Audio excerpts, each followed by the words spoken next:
Have you ever wondered why objects attract each other if their charges are of an opposite polarity, and they repel if they have the same charge? This may be among hundreds of questions that are in somebody's mind. If you are one of them, then welcome to a quick physics lesson. I'm Insaf, and today we'll talk about electrostatic field.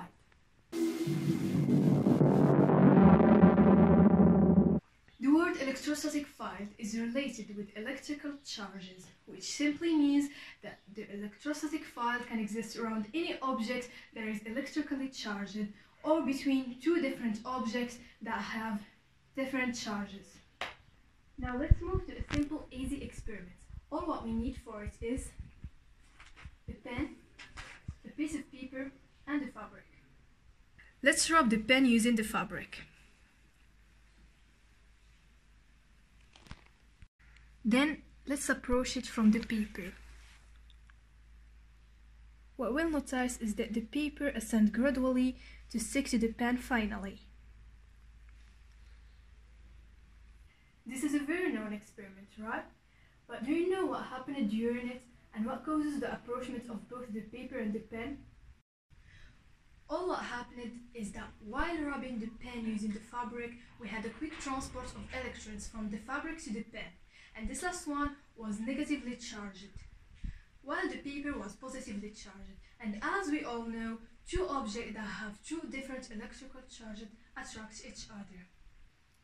What we still don't know till now is where these charges came from. My answer for you is it's all about electrostatic field. Things seem to be complicated, right? Not really. I'll explain everything to you.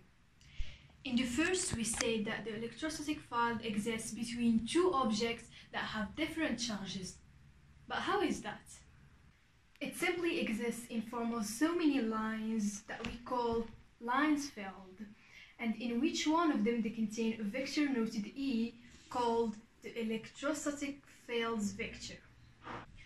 And it equals to the division of the electric force F by the quantity of charge Q. So we can deduce from this relation that the electric force F equals the quantity of charge Q multiplied by the electrostatic field's force. From this relation, we know that the sense of both F and E as forces vectors depends on the sign of Q, which means if Q was positive, then F and E have the same sense, but if it was negative, then they have an opposite sense. That explains the behavior of electrical forces between them, and that shows the greatness and the power of science. Thanks for watching. Hope you get the main ideas about this lesson.